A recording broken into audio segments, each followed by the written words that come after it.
Hey guys, it's San and welcome back to the BulbaSquad. So today we're doing yet another follow-up video. Why? This is quite the rabbit hole I have been going down, and you guys actually provided fantastic feedback, enough so that it actually made me further develop the idea of yesterday's video, and I think it warrants its own discussion now. So, there are a few things I need to get out of the way, alright? Number one, the initial basis of what yesterday's video was had foundation, but it was misguided, okay? I believe it was an underdeveloped, undercooked idea to the fullest extent that it could have been, and it was not where it needed to be. So I apologize in that regard. So today, we're going to be talking less so of what will happen or certainties, or we're going to be talking less in the regards of what I do think will be happening, and instead I'm just going to be showing you my hypothesis. Because that's what this is. It is very much a hypothesis. I am trying to get a grasp of what's going on, and I am making essentially a guess. An educated guess in the best way I can, in an attempt to better understand modern as a whole down the line. So, there's a few assumptions we need to make for this to work. Number one, while a set is in rotation, so I'm going to label that as IR, the intrinsic value is correlated to the raw cards in the box. Okay? Mind my terrible handwriting. The reason for this is so long as it is in rotation, theoretically the amount of singles in existence is infinite. Because if the prices increase, they'll just make more. That's kind of how things work. So long as it's within rotation, I go according to the raw cards, because their singles, the PSA 10s, are technically infinite. And the next thing is, once it is out of rotation, OOR, for those of you who have wondered why I write that in the comments sometimes, it switches to the graded cards. And so, I ran out of space. It doesn't matter. You get the idea, okay? Graded cards. So, it switches over to the graded cards because now there's a finite number of PSA 10s out there. There's a finite number of booster boxes. We don't know how high or low that number is, but there's a finite number. You understand the point. I'm sorry again for that terrible handwriting. So, assumption number two. This assumption is that intrinsic value has some correlation to box price. Not saying this is a one-to-one correlation, because I think that is a terrible thing. If that is going on, arbitrage is going to be occurring. I'm looking, I hope, more for along the lines of a 1 to 1.5 correlation, in regards of 1 being the box price, the 0.5 being the intrinsic value. That is what I hope for. The third assumption I'm going to be making is there will be no outstanding price appreciation in modern so long as it is in rotation. So, no appreciation for 2 years. The reason I make this assumption is if a set is sitting at, let's say, $180, $250, and it is in rotation, and everything is under control, which if you guys want to see my RAT system, as I call it, the reprint anticipation timeline, that I've used in the past to kind of get a gauge of where reprints fall, comment down below and I can definitely cover it. It's not as easy to talk about now because things have been so strange, but I am still able to use it and I could explain it to you guys. So I say there's no appreciation so long as the rest of modern is under control. Because let's say the first 4, 5, 6 sets are absolutely crazy in prices, they're not going to go back to the 7th, 8th, or 9th set and try to reprint that because, well, quite frankly, there's more pressing matters at hand. But this is assuming there's no price appreciation. They will reprint anything if it exceeds certain margins. This is proven by the fact that Ultra Prism, they, for whatever reason, short printed it. I can't find a definitive answer as to why this occurred. But almost 2 years forward, it went out of rotation finally. Or not out of rotation, it finally got the reprint it needed, and it tanked the price down to, I think it bottomed out at about $150. So it was actually still kind of pricey. So these are the assumptions we'll be making. Thank you guys for actually sitting through this video. If you're still here, this is going to be a boring one and kind of confusing, so please try to stick with me. Now, here's the biggest argument I've seen people make, and I agree with it. Some of you may recognize this. This is the little Rudy alligator. The top line, we are going to make the box price. The bottom line, we are going to make the intrinsic value. So, both of these are on time. Further out we get, the more time has passed. Alright, still follow me? As time goes on, the spread in between these two things can grow apart. The correlation and the connection in between the box price and the intrinsic value can drift further and further apart. This is very much shown at times. Perfect example, Neo Destiny, which I used in my previous video. I believe that one had a correlation. I think the intrinsic value was something like 37% of the box price, and it's one of the oldest sets. Now, here's a few things that we need to take in mind with this, and trust me, I'm going to explain why this all matters. Things that cause this to grow wider. So let me actually erase the IV and BP. Now that you understand what it is. Things that cause this to go wider or narrower is supply. So, one of the other arguments is the booster box becomes the collectible asset after a certain amount of time. I agree, but there's a caveat to it. The difficulty in acquiring the booster box is what makes it a collectible asset in the first place. And that is what directly influences how much the booster box can deviate from the intrinsic value. Perfect example is WotC. So the way I'm actually going to categorize these three lines, because this is what I've been able to find through my info, which, keep in mind, I'm not using too many real numbers, because this is primarily theoretical right now. This is a hypothesis. I need to test it. I need time to pass. And so right now it's purely theoretical. So this is how I see it. I'm going to abbreviate pseudo vintage into PV. Then this line right here is just going to be vintage. So all WotC. And these in here are going to be modern. M. Now, when we look at WotC / vintage, actually let's just make it W. Easier, WotC. So, when we look at WotC, there is no WotC set other than maybe, let's say, Skyridge, Aquapolis, and Expedition that is abundantly difficult to acquire. You could absolutely go out there, type it into eBay, and you're probably going to be able to find a booster box of most of the sets. And if you can't, you can put out an APB, All Points Bulletin, and someone will come to you with a box if you offer a high enough price.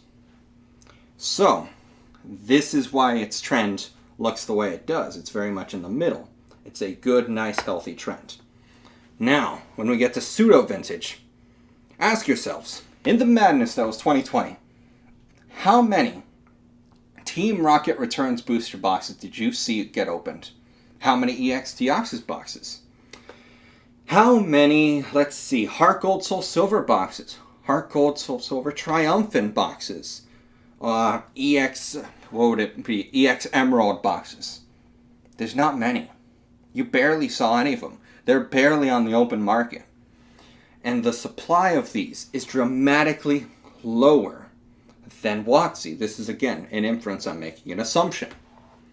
Because of that, the intrinsic value can deviate very drastically from the box price because the box is exceedingly difficult to acquire. It becomes a situation where it's not exactly about the money. It's the acquisition. Now, stay with me.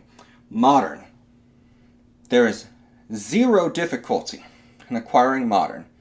I believe XY to now, anything and everything in that block you can acquire. Black and white, it starts getting a little more tricky, but you can still acquire it. And when you get past that, yes, we are getting into very difficult territory to actually source some of these things. So, modern has no scarcity. It has no scarcity for the sealed product. Therefore, the booster box is not dramatically separated from the intrinsic value. Yes, they're going to be separating. We don't know by how much it'll separate.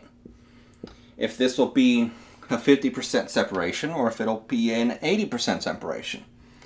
Versus if I look at pseudo vintage, if it's a 50% separation, I feel good about that.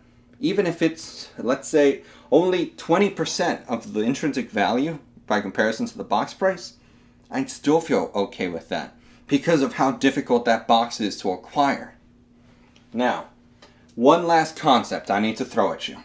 Again, theoretical, stay with me, it's worth it to the end. We have another timeline. This time it will be graded cards, not S. I guess you could ask for slabs. Graded cards over time. Now, we're going to use the milestone of out of rotation. And theoretically, I'm going to draw a line showing how I think the trend is for people grading modern cards during normal times. Because yes, even before 2020, people still graded modern cards for their own collections, out of their own interests. It was a genuine demand fueling the supply. And this demand was fueled by collectors versus speculators. So let's say the range of the demand would look like this until we hit out of rotation. Everything between here and here would be a range. And then once we hit out of rotation, the amount being graded increases. I don't know by how much, because unfortunately, nobody was tracking how much was being graded back then. I can track it now, but it's still a matter of time. I still need literal years to see what's going to happen with these things. And we need to get out of the ridiculousness that is 2020, 2021, and even possibly 2022. So again, theoretical. All of this occurs and the amount of graded cards begins to increase. Because now, after this, the number of cards in existence is finite. Prior to this, it is infinite. Again, remember, rule number 1. Or not number 1, it's rule number 3. Nothing will appreciate within the 2 years. Again, we're just making a baseline. We need something to work off of. Because Pokemon will reprint as need be. They will reprint everything within 2 years. That's why the raw cards dictate the box price at the time. After this, no more cards will come into creation. So, the raw cards take over the value, and so grading will occur in greater numbers than before. Because back here, you can purchase just about any raw card, and you'll easily get a PSA 9 or 8, and if you actually do your research, you're liable to get a PSA 10. Name one WotC card right now that you could do that with right now. Just go buy any card, it's a PSA 9 or 8. You do a little bit of research, just a little bit, and you get a PSA 10. It doesn't happen. Now, here's the last piece of this theory before we go into just full-blown discussion.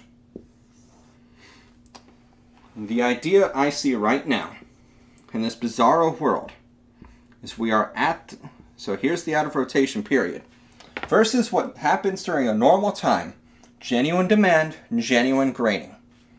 We are in a situation more akin to this. Far more grading. Let's make it more steep, actually, to get my point across. Far more grading. Thousands, tens of thousands of cards being graded before the set's even a year old. And so let's actually get the median of this. Roughly here.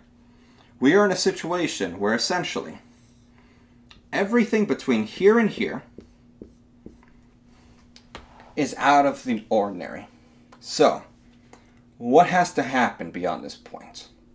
Here's what has to happen. Either demand has to stay at this elevated level to equal supply, or if the demand drops at all in any way, shape, or form due to all of these stimulus efforts finally coming to an end, credit cards coming due, rent coming due, people just getting bored of the hobby, getting burned, whatever you want to say, demand decreases, but the supply has already been higher than where it normally is. Yes, I understand that the demand line has probably shifted. There's more people in the hobby, so it might not even be right here. The new demand might actually be up here, higher than before.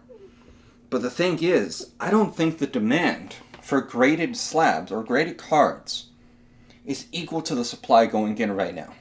I think graded cards are being fueled by speculation versus collectors.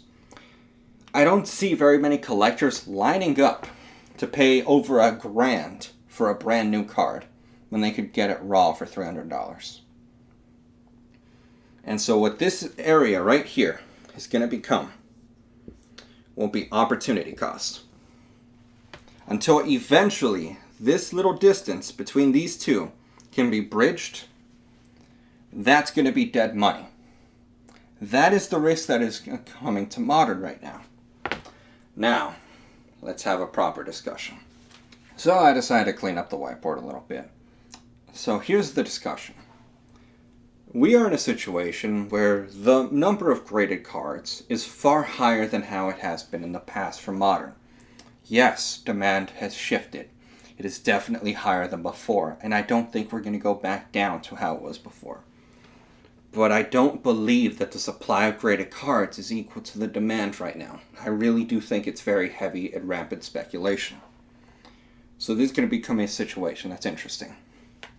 My mistake in the previous video was I equated graded cards having an impact on the box prices in the same way that raw cards would have an impact on box prices while it's in rotation. This was wrong. That was my mistake right there. I broke one of my own rules where I believe raw cards control the box price. There is no correlation that I can see between the graded cards and the raw cards. They can move independently. It's two completely different market sectors. And the box price, I still believe, is dictated by the raw cards. But we're in a bizarro world where people are grading cards right out the gate in pursuit of profit, which is not normal. It is not an ordinary thing. Knowing this, and all this supply being fueled by speculation, there's a few scenarios I can see. One, those graded cards are actually going to be absorbed just fine by the market because the demand is actually much higher than I anticipate, and it can successfully absorb all of those graded slabs. I think this one's less likely. If you guys can disagree, you're welcome to tell me in the comments. Or two, and I think two, I suppose, would be the graded cards do have an impact on the box price short term. Because if the graded cards are worth nothing, why would I want to open up the booster box? So it's going to drive down the price. This is assuming that the booster box price is being fueled primarily by speculation versus genuine demand. In situation number 3, and I'm leaning a little bit more towards it because the more I look at it, this makes sense to me. This is going to create a short-term glass ceiling on Modern. What I mean by this is if we've already clocked in this much growth, again, theoretical lines, if we've already clocked in this much supply and the demand ends up being here by the time we're out of rotation, people aren't going to increase the supply because it doesn't make sense. Basic supply and demand dictates that if the supply is higher than the demand, you'll drive prices down. And if these prices are all being pushed down, once we've already reached the out of rotation period, then by extension, the graded cards are going to be holding down the booster box price. And if this occurs, We are simply waiting until eventually the demand can meet the supply. We're waiting for that equilibrium point to occur, in which case the box price can finally begin to appreciate in a normal way. So what this means, in short, is if my hypothesis is correct, all of the sets that are being graded at outstanding rates are going to have below average returns for a while until we can break through that ceiling. But again, this is assuming that the demand cannot outpace the supply very rapidly. There are some immediate things that will stick out to everyone. Hidden fates being one of them. Massive amount of graded supply. I don't know how that's going to pan out. What it has going for it, it is the first shining vault to exist. Like the first major shining vault. That is, like, that's the entire identity of the set. Neo Destiny, you could also say it is, but the thing is, to the extent that it was, Hidden Fates is the first one.